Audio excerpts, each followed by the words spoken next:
दोस्तों हरे कृष्णा। मैं हिमानी गोस्वामी स्वागत करती हूँ आपका अपने YouTube चैनल यश भक्ति वीडियोस में। आपका दिन शुभ हो। सबसे पहले के अध्याय में सुनने के लिए आप सभी का बहुत बहुत आभार। आज सुनेंगे आगे की कथा। श्री सूत जी सभी ऋषियों को 48 संस्कारों के बारे में जिसे स्वयं ब्रह्मा जी ने विस्तार पूर्वक बताया था, बतलाकर मौन हो गए। तब ऋषियों ने पूछा, हे सूतनंदन, कात्यायनी देवी ने महिषासुर का अंत किस प्रकार किया था, यह भी बतलाइए। कात्यायनी देवी की कथा का वृत्तांत भी इससे पहले के अध्याय में आप सुना चुके हैं। तब श्री सूत जी कहने लगे कि हे ऋषियों, पूर्व काल में हिरण्याक्ष का पुत्र महिष नाम का दैत्य हुआ था, जिसने भैंस का रूप धारण करके ही समस्त त्रिलोकी का शासन किया था। पहले वह बहुत ही सुंदर और तेज तथा वीर्य से संपन्न था। उस समय लोग उसे विचित्र सम्मान कहते थे। चित्र सम्मम को बचपन से ही भैंस की सवारी का शौक हो गया था। वह घोड़े आदि सवारियों को छोड़कर केवल भैंस पर ही चढ़कर चलता था। एक दिन की बात है, दानव चित्र सम्मम भैंसों पर सवार होकर गंगा जी के तट पर जाकर जलीय पक्षियों का शिकार करने लगा। वह मुनि श्रेष्ठ दुर्वासा जी उत्तम पद्मासन लगाकर गंगा जी के किनारे ही समाधि में लीन हुए बैठे थे। दैत्य का मन जल पक्षियों की ओर लगा हुआ था। उसने मुनि को नहीं देखा था और भैंसों को आगे बढ़ा दिया। मुनि ने खूर के वेग में कुचले गए और मुनि दुर्वासा का सारा शरीर लहलुहान हो गया। उन्होंने आंखें खोलकर देखा तो सामने एक दानव प्रणाम आदि से रहित उर्दंड भाव में उनके सामने खड़ा था। दुर्वासा जी तो अपने क्रोध के लिए जाने ही जाते हैं। तब उन्होंने क्रोधित होकर कहा, रे पापी, तुमने भैंसों के खूरों से मेरे शरीर को कुचल दिया और मेरी समाधि भंग कर दी।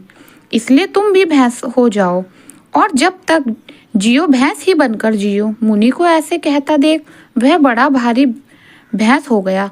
तब उसने विनती भाव से मुनि से प्रसन्न करते हुए कहा, हे विप्रिय, मैं तो बालक हूँ, अनजाने में मुझसे आपका अपराध हो गया है। उसे क्षमा करके मेरा श्राप का अंत कर दीजिए। तब मुनि ने कहा कि मेरी वचन तो व्यर्थ नहीं हो सकता। दुर्मति, अब तो जब तक तुम्हारे प्राण रहेंगे तब तक तुम इसी रूप में रहोगे। ऐसा कहकर क्रोधित होकर दुर्वासा मुनि गंगा जी का वह किनारा छोड़कर कहीं और चल दिए। तब वह दैत्य भी शुक्राचार्य जी के पास जाकर बोला, जो कि दैत्यों के गुरु हैं, कि गुरुदेव, मुझे दुर्वासा ने शराब देकर भैंस बना दिया है। अब आप ही मुझे शरण दीजिए। मैं आपकी कृपा से अपने पूर्व शरीर को पालूं और मेरी यह पशु योनि नष्ट हो जाए। ऐसा कोई उपाय कीजिए। तब शुक्राचार्य जी ने कहा कि एकमात्र भगवान महेश्वर को छोड़कर दूसरा कोई भी ऐसा नहीं है जो दुर्वासा जी के श्राप को पलट सके। इसलिए तुम शीघ्र हटकेश्वर क्षेत्र में जाकर वहां के परम उत्तम शिवलिंग की आराधना करो। शुक्राचार्य जी के ऐसे कहने पर वे दानव शीघ्र हटकेश्वर क्षेत्र में गया। वहां उसने भक्ति भाव से शिवलिंग की स्थापना करके कैलाश शिखर का सामने एक ऊंचा मंदिर बनवाया और कठिन तपस्या में लीन होकर महादेव जी की आराधना करने लगा। इस प्रकार उसका बहुत लंबा समय बीत गया। जब महादेव जी ने संतुष्ट होकर एक दिन उसे प्रत्यक्ष दर्शन दिए और कहने लगे, दानव, मैं प्रसन्न हूँ, वर मांगो। महेश बोला, मुझे दुर्वासा जी ने श्राप देकर भैंस बना दिया है। प्रभु, अब आपकी कृपा से मेरे यह पशु योनि निर्वर्त हो जाए, मेरा बस यही प्रार्थना है। तब भगवान शिव बोले कि दुर्वासा के वचन को अन्यथा नहीं लिया जा सकता, परंतु तुम्हारे सुख का एक उपाय मैं कर दूंगा। तो वह जितने भी देव मुनि मनुष्य या असुर भोग हैं, वे सब तुम्हें इस शरीर में प्राप्त होंगे। भोग के लिए ही देवता और असुर मानव शरीर की इच्छा करते हैं, इसलिए तुम्हारा यही शरीर उन सब भोगों को प्राप्त करेगा। सुनकर महेश बोला, हे देव देवेश्वर, अगर इस प्रकार सभी भोगों की प्राप्ति मुझे हो सकती है, तब तो मेरा यही शरीर अध्यय हो जाए। अर्थात मुझे कोई ना मार सके। एक स्त्री के सिवा अन्य कोई भी प्राणी मुझे कभी ना मार सके। जो कोई मनुष्य मेरे इस तीर्थ में स्नान करे उसको आपका दर्शन प्राप्त हो और उसके सभी मनोरथ सिद्ध हो जाएं। बस यही आशीर्वाद आप मुझे दीजिए। तब भगवान शिव बोले कि अगहन के शुक्ल पक्ष की चतुर्थी तिथि को तुम्हारे इस तीर्थ में स्नान करके जो मेरे उत्तम उच्च विग्रह का दर्शन करेगा उसके भूत प्रेत और पिशाच आदि से प्राप्त होने वाले सभी प्रकार के दोष नष्ट हो जाएंगे और क्षय आदि रोगों की भी निर्वरता हो जाएगी, अर्थात इस प्रकार के रोगों भी दूर हो जाएंगे। ऐसा कहकर देव देवेश्वर भगवान शिव अंतर्ध्यान हो गए। तब महेश जी भी अपने स्थान को वापस लौट गए और तभी दानवों को बुलाकर उनकी सभा में अमर रुक्त होकर बोला, दानवों देवताओं ने श्री विष्णु को आगे रखकर मेरे पिता पीर्व और अन्य पूर्वजों का वध किया है। अंत में वह युद्ध में उन देवताओं का नाश करूंगा और उनके हाथ में त्रिलोकी का राज्य छीन लूंगा। तब उन दानवों ने कहा कि आपने ठीक कहा है, हम आज ही चलकर युद्ध में देवताओं को मार भगाएंगे और स्वर्ग में दिव्य भोगों का उपभोग करते हुए बड़े सुख से रहेंगे। तब ऐसे निश्चय करके देवताओं ने सेवक सेना और सवारियों के साथ मेरु शिखर पर प्रस्थान किया। इंद्र आदि देवताओं ने देखा दैत्यों ने सेना शास्त्रों से सुसज्जित होकर अचानक युद्ध के लिए आ पहुंचे। तब वे भी उनका सम्मान करने के लिए नगर द्वार के बाहर निकल आए। दोनों दलों में गर्जना तर्जना के साथ 3 वर्षों तक घोर युद्ध हुआ। अंत में अपनी पराजय होती देखकर देवताओं ने आपस में यह विचार किया कि इस समय हम अमरावतीपुरी को छोड़कर ब्रह्मलोक में चले जाएं। दैत्यों का कोई भय नहीं है। ऐसा निश्चय करके देवतागण इंद्रपुरी खाली करके रात में ही कहीं और चल गए। प्रातःकाल उस पुरी को जन शून्य देखकर दैत्यों ने हर्षपूर्वक उसके भीतर प्रवेश किया। इसके बाद देवराज इंद्र के स्थान पर दैत्यों ने महिषासुर को बैठाया और उसे प्रणाम करके अपनी विजय का बड़ा भारी उत्सव मनाया। महिषासुर तीनों लोकों पर राज्य करने लगा। वह त्रिलोकी में जो कोई भी अति उत्तम सर्व वस्तु हाथी घोड़े रथ अस्त्र शस्त्र आदि देखकर सब स्वयं ले लेता था। इस प्रकार सर्वेक्षपूर्ण बर्ताव करने वाले उस दैत्य का वध करने के लिए सभी देवता आपस में मिलजुल कर विचार करने लगे। उसी समय मुनि श्रेष्ठ नारद जी भी वहां आ पहुंचे। उन्होंने महिषासुर के द्वारा जो त्रिलोकी का उत्पीड़न हो रहा था उसका और उस दैत्य का उग्र अनाचार पूर्ण कठोर बर्ताव का देवताओं से विस्तार पूर्वक वर्णन किया। यह सब सुनकर देवताओं का क्रोध बहुत बढ़ गया। उसी अवसर पर कार्तिकेय जी भी वहां आए और उन्होंने पूछा, मुनि देवताओं के क्रोध का क्या कारण है। इसके उत्तर में नारद जी ने महिषासुर के अत्याचार का भयंकर चित्र उपस्थित किया। इससे कार्तिकेय जी को भी बड़ा क्रोध आया और क्रोध की अवस्था में प्रत्येक देवता के मुख से तेज प्रकट हुआ और सब मिलकर वह एक कुमारी कन्या के रूप में बदल गया। वह दिव्य तेजोमय सर्वलक्षण संपन्न कन्या देवताओं के क्रोध में कार्तिकेय जी का मिलन से प्रकट हुई थी, इसलिए उसका नाम कात्यायनी हुआ। फिर देवराज इंद्र ने उस कन्या को व्रज प्रदान किया। स्कंद ने अर्थात कार्तिकेय जी ने अपनी तीखी और भयंकर शक्ति दी। भगवान विष्णु ने धनुष, महादेव जी ने त्रिशूल, सूर्यदेव जी ने तीखे बाण, चंद्रदेव ने उत्तम ढाल, नरद का खड़ग, अग्नि और उलम वायु ने तीखी छुरी, कुबेर ने परिधान तथा प्रेतराज यम ने असुरों के वध के लिए अपना भयंकर दंड प्रदान किया। इन सब अस्त्रों को देखकर कात्यायनी देवी ने अपने 12 हाथ बना लिए और उन हाथों में देवताओं के वे सभी उत्तम अस्त्र शस्त्र ग्रहण कर लिए।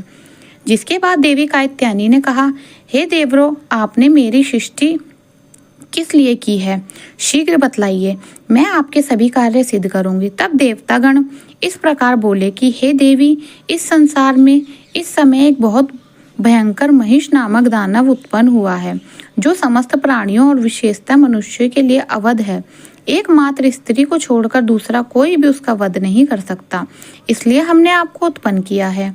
अब आप श्रेष्ठ पर्वत पर विंध्याचल पर जाइए और वह उग्र तपस्या कीजिए जिससे आपके तेज की वृद्धि हो।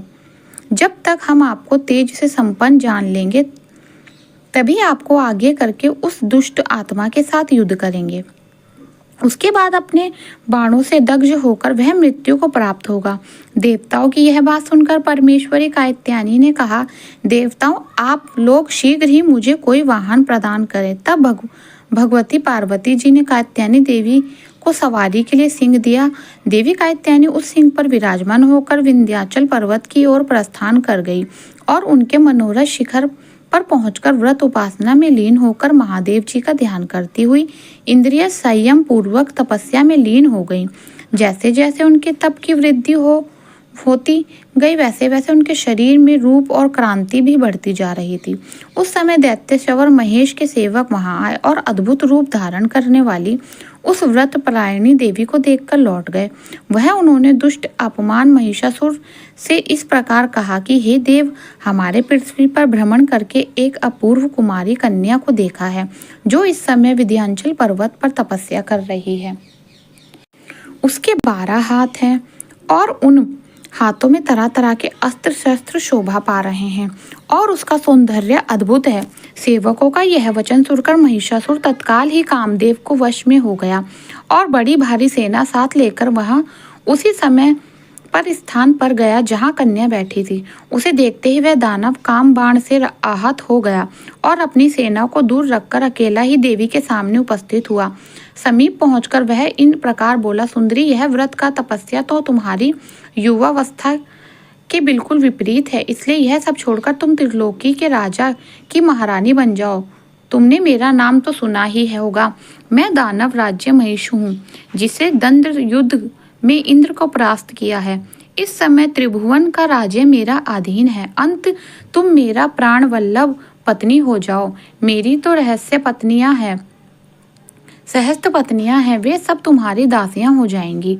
उसकी यह बात सुनकर परमेश्वरी कात्यायनी की आंखों क्रोध से लाल हो गई। उन्होंने उस दानव को फटकार कर कहा, पापचारी, तुझे धिक्कार है।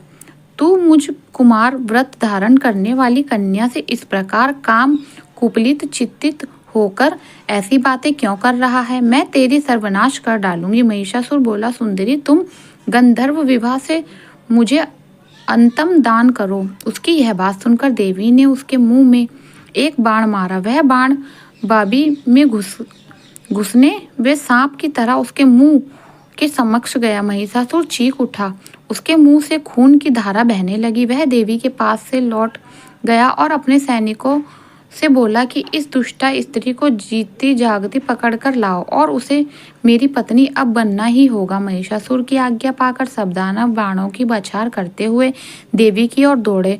उन्हें निकट आया देखकर देवी ने खेल ही खेल में महाबाणों का प्रहार करके उनके सब मर्म स्थना को छेद डाला।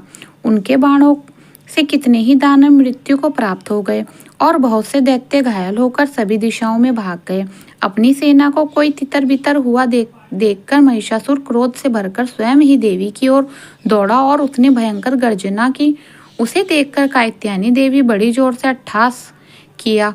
उनके अट्टहास से तीनों लोग गूंज उठे। देवी के अट्टहास युक्त मुख से सैकड़ों पुलिन, सब्बर, मच्छर, शंख और यवना आदि प्रकट हुई। तब देवी ने उन्होंने आज्ञा दी कि तुम सब लोग इस दुष्टा कर्मठ सेना के इन बलौर मत्र दैत्यों का शीघ्र ही वध कर डालो। देवी का यह आदेश सुनकर वे बलवान और दुर्धरावर दैत्यों की सेना की ओर दौड़े। फिर तो उसमें बड़ा भयंकर युद्ध प्रारंभ हो गया। उस समय किसी को अपने पर्याय का भान ही नहीं रहा।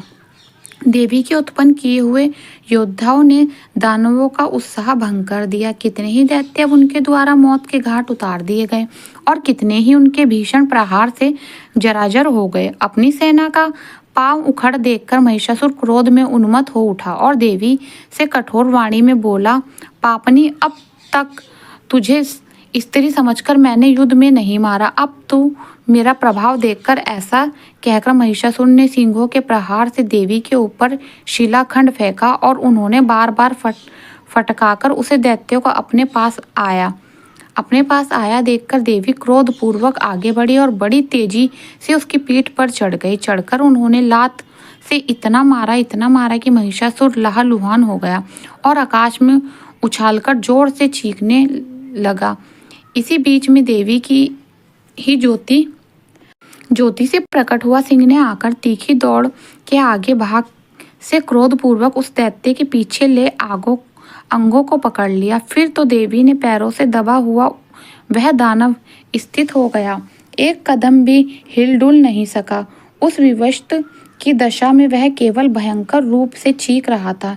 इसी समय देवराज इंद्र आदि सभी देवता वहां आ पहुंचे और आकाश में स्थित होकर बोले, हे देवेश्वर, इस तीखी तलवार से अब शीघ्र इसका मस्तक काट डालो। देवताओं का यह वचन सुनकर देवी ने महिषासुर की मोटी गर्दन पर खड्ग का चारों तरफ प्रहार किया और खड्ग की चोटी से दैत्य की गर्दन के 2 टुकड़े हो गए। इससे देवताओं को बड़ी प्रसन्नता हुई। उस समय वही महिषा रूपी त्याग कर ढाल और तलवार को लिए एक तेजस्वी पुरुष के रूप में प्रकट हो गई और अब देवी पर खड्ग का प्रहार करना ही चाहता था कि देवी ने उसकी चोटी पकड़ ली और उसके शरीर का नाश करने के लिए तलवार उठाई। यह देखकर वह दुर्गा देवी की स्तुति करने लगा। वह दानव बोला, हे देवी आपकी जय हो, हे अचित शक्ति आपकी जय हो, सब देवताओं की स्वामिनी आपकी जय हो, सर्वव्यापिनी देवी आपकी जय हो, सर्व जनप्रिय आपकी जय हो, सबका मनोरथ पूर्ण करने वाली हे देवी आपकी जय हो, हे त्रिभुवन सुंदरी आपकी जय हो, भक्तजनों को आनंद देने वाली देवी आपकी जय हो, दैत्यों का विनाश करने वाली देवी आपकी जय हो। आपको कहीं से भी भय नहीं है, आप तीनों लोगों की रक्षा करने के लिए तत्पर हो, अतः मुझ पर कृपा कीजिए, प्राणों की रक्षा और दया की भिक्षा दीजिए। देवी, मैं आपके चरणों में शरण में पड़ा हूँ, अत्यंत दीन और विनतीहीन हूँ, मुझ पर अनुग्रह कीजिए। देवी, मैं हिरण्ययक्ष का पुत्र चित्र समम हूँ, महिषा दुर्वासा की श्राप देकर मुझे महिष बना दिया था। आज आपने मेरा उद्धार कर दिया, साथ ही मेरा वीर्य दर्प भी गल गया।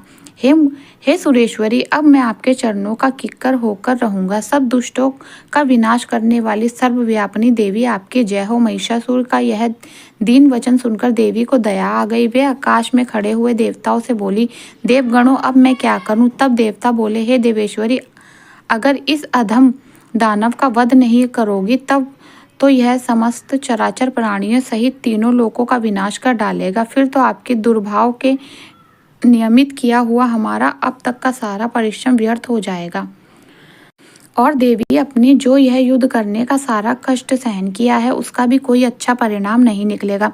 तब देवी ने कहा, देवताओं, तो मैं इसे मारूंगी और ना ही छोड़ूंगी, सदा इसकी चोटी पकड़कर इसे अपने हाथ में ही रखूंगी। तब देवतागण बोले, महाभाग्य, आपका कहना ठीक है, इस समय ऐसा ही करना उचित होगा। जो मनुष्य इस रूप में स्थित हुई आपकी पूजा करेगा उसे आपका दुर्लभ दर्शन प्राप्त होगा। आज से विंध्यवासिनी देवी का नाम से आपकी विख्याता होगी।